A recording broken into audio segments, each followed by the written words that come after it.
আহি পৰিছে ৰাতিপুৱাৰ কেইবাটাও বিগ ব্ৰেকিং নিউজ। আজি হৈছে 30 এপ্ৰিল।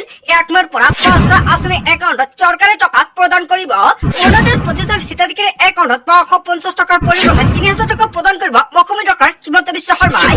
যদি আপুনি চৰকাৰী কৰৰ বাবে জিঅ'ডিং কৰিছে, চৰকাৰী কৰৰ প্ৰথম কিস্তি টকা ৰিলিজ কৰা হ'ব বেংক একাউণ্টত।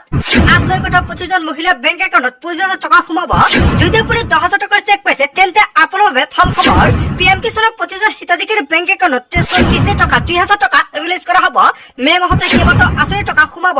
ৰেচন কাৰ্ড থাকিলে জনতাই লাভ কৰিব 4টা নতুন সামগ্ৰী। লগতে 1 মেৰ পৰা ৰন্ধন গেছৰ পৰা আৰম্ভ কৰি কেইবাটাও নতুন নিয়ম সলনি হ'ব। লগতে কেইবাটাও ৰাজনৈতিক খবৰৰ লগতে অৰাজনৈতিক খবৰ যুগুত কৰা হৈছে। আজিৰ দিনটোত গোটেই অসম তথা ভাৰতৰ বিভিন্ন প্ৰান্তৰ পৰা যুগুত হৈছে কেইবাটাও ডাঙৰ খবৰ। এনেবোৰ খবৰ নিতৌ পাই থাকিবলৈ চেনেলটি ছাবস্ক্ৰাইব কৰি ভিডিঅ'ত এটা লাইক কৰিবলৈ নাপাহৰিব। আজিৰ আমাৰ প্ৰথমটো খুবেই গুৰুত্বপূৰ্ণ খবৰ হৈছে অসমবাসীৰ বাবে এটা ডাঙৰ খবৰ। 1 মে 2025 পৰা কাৰ্যকৰী হ'ব 5টা নতুন নিয়ম।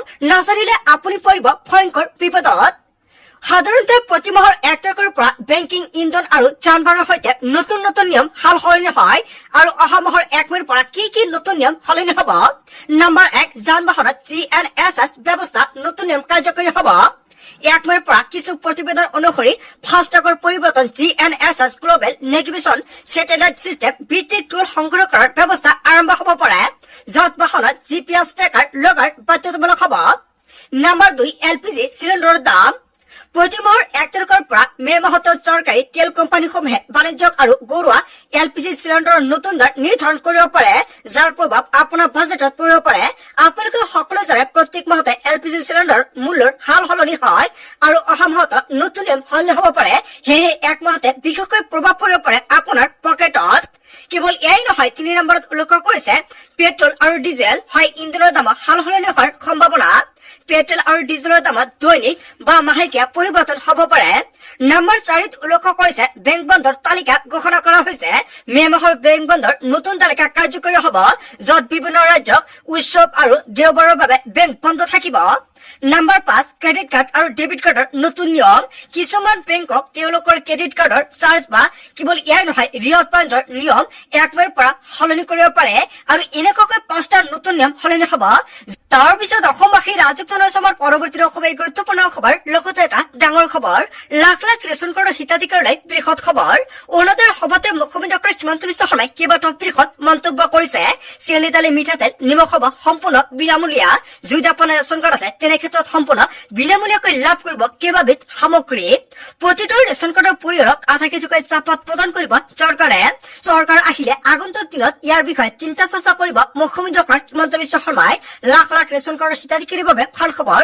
বহুতে কমেণ্ট কৰি আছে 1 মেৰ পৰা এইকেইবিধ সামগ্ৰী প্ৰদান কৰিবলৈ 1 মেৰ পৰা সম্পূৰ্ণ বিনামূলীয়াকৈ প্ৰদান নকৰে। 4 তাৰিখত ৰিজাল্ট ঘোষণা কৰা হ'ব। যদি পুনৰ অসমৰ মুখ্যমন্ত্ৰী ডক্টৰ হিমন্ত বিশ্ব শৰ্মাই মুখ্যমন্ত্ৰী হয়, তেনে ক্ষেত্ৰত এইকেইবিধ সামগ্ৰী সম্পূৰ্ণ বিনামূলীয়াকৈ প্ৰদান কৰা হ'ব। লগতে মিঠাতেল আৰু আধা কিলোকৈ চাহপাতো প্ৰদান কৰা হ'ব। আজিৰ ভিডিঅ'ত যিমান পাৰে সকলোৱে শ্বেয়াৰ কৰি দিয়ক। লগতে 1 মেৰ পৰা নতুন নিয়ম সংগ্ৰহ কৰিব লাগিব ৰেচনৰ চাউল। কি কি নতুন নিয়ম সলনি হৈছে ৰেচন কাৰ্ড থকা হিতাধিকাৰীৰ বাবে নিশ্চয় নেক্সট ভিডিঅ'ত জনাই দিম। তাৰ পিছত অসমবাসী ৰাজক জনসমৰ পৰৱৰ্তী খুবেই গুৰুত্বপূৰ্ণ খবৰ, লগতে এটা ডাঙৰ খবৰ। অসমত অৰুণোদয় নোপোৱা মহিলাৰ বাবে ডাঙৰ খবৰ আহি পৰিছে। অৰুণোদয় নোপোৱা মহিলাক অতি শীঘ্ৰে প্ৰদান কৰা হ'ব অৰুণোদয় আঁচনি। অৰুণোদয় আঁচনিৰ টকা কিমান তাৰিখত প্ৰদান কৰা হ'ব? অৰুণোদয়ৰ সভাতে মুখ্যমন্ত্ৰী ডক্টৰ হিমন্ত বিশ্ব শৰ্মাৰ বৃহৎ ঘোষণা। বৃদ্ধি পাব 1250 টকাৰ পৰা অৰুণোদয়ৰ ধনৰ পৰিমাণ। 1250 টকাৰ পৰিৱৰ্তে কিমান টকা বৃদ্ধি কৰিব চৰকাৰে? অসমৰ মুখ্যমন্ত্ৰী ডক্টৰ হিমন্ত বিশ্ব শৰ্মাই 1250 টকাৰ পৰিৱৰ্তে 3000 টকালৈ বৃদ্ধি কৰিছে আৰু ইস্তাহাৰতে প্ৰকাশ কৰিছে এই সুবিধা। আৰু সেইসকল মহিলাক অহাবাৰ অৰুণোদয় আঁচনি দিয়া হ'ব।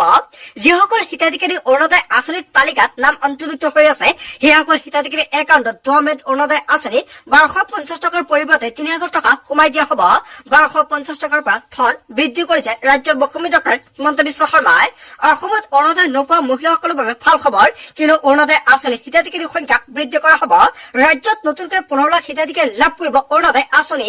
কেনেকৈ আবেদন কৰিব, কি কি নথি পত্ৰ লাগিব, নিৰ্বাচনী ফলাফল শেষ হোৱাৰ পিছতে সম্পূৰ্ণকৈ জনাই দিম। কিন্তু নিৰ্বাচনৰ ফলাফল শেষ হোৱাৰ পিছতে ৰাজ্যত নতুনকৈ লাখ লাখ কৃষক প্ৰদান কৰিব অৰুণোদয় আঁচনিৰ সুবিধা।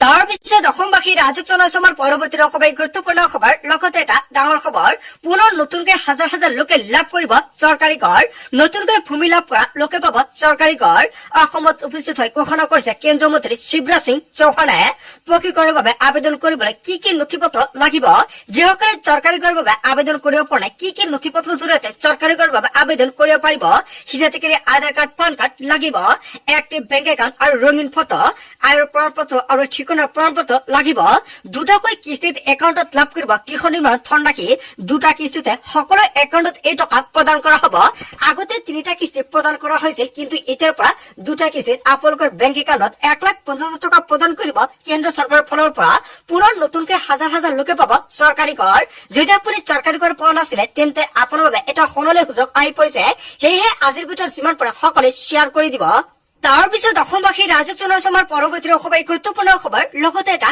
ডাঙৰ খবৰ পুনৰ হ'ব ভোট গ্ৰহণ বংগ নিৰ্বাচন সন্দৰ্ভত নিৰ্বাচনী আয়োগৰ বৃহৎ সিদ্ধান্ত বহু ভোট কেন্দ্ৰ ইভিএমত বিজেপিৰ চিহ্নত ঢাকি দিয়াৰ অভিযোগ উত্থাপিত হৈছে বিজেপিৰ চিহ্নৰ ওপৰত লগাই দিয়া হল টেপ দ্বিতীয় পৰ্যায়ৰ নিৰ্বাচন আজি চলি আছে ভোট গ্ৰহণ হয় যোৱাকালি ভোট গ্ৰহণ চলি আছিল আৰু তৃণমূল কৰ্মীয়ে ভয়ংকৰ জালিয়াতি কৰাৰ অভিযোগ উত্থাপিত কৰিছে বিজেপিয়ে মমতাৰ ভতিজা আৰু অভিষেক বেনাৰ্জীৰ দুৰ্গত জালিয়াতি দীৰ্ঘ সময় টেপেৰে ঢাকি ৰখা হল বিজেপিৰ ভোটাৰ আৰু পুনৰ ভোট গ্ৰহণৰ দাবী উত্থাপন কৰি বিজেপিয়ে বংগ নিৰ্বাচনৰ কেইবাটাও বিক্ষোভী ঘটনা বিজেপি আৰু টিএমচি কৰ্মীৰ মাজত মাৰপিট ইভিএম জালিয়াতিৰে টিএমচি নিৰ্বাচনত জয়ী হোৱাৰ চেষ্টা পুনৰ হ'ব ভোট গ্ৰহণ পুনৰ ভোট গ্ৰহণ হ'ব লাগে নে নাই জনতাৰ মন্তব্যটো নিশ্চয় কমেণ্ট বক্সত জনাই দিব তাৰ পিছত অসমবাসী ৰাজক জনাইছে আমাৰ পৰৱৰ্তী অসমৰ গুৰুত্বপূৰ্ণ খবৰ লগতে এটা ডাঙৰ খবৰ নিৰ্বাচনী ফলাফলক লৈ আহি গল এছঅপি